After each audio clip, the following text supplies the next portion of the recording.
Welcome back to Excel skill. Today we learn how to sort the data along with the length of the text. Here I have a list of countries: USA, Germany, Italy, France, Manila, India, so on. And here I have sorted according to the length of the text: UK, USA, Italy, India, Taiwan, and so on.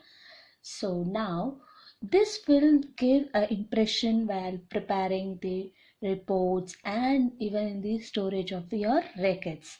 So now we will see how to do this kind of sorting.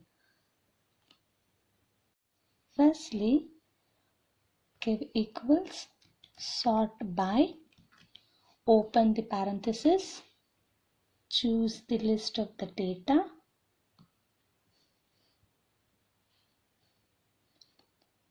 give comma, again text, length of the text. So length, open parenthesis, choose the data, close parenthesis, hit enter. You could see the data has been sorted according to the length of the text.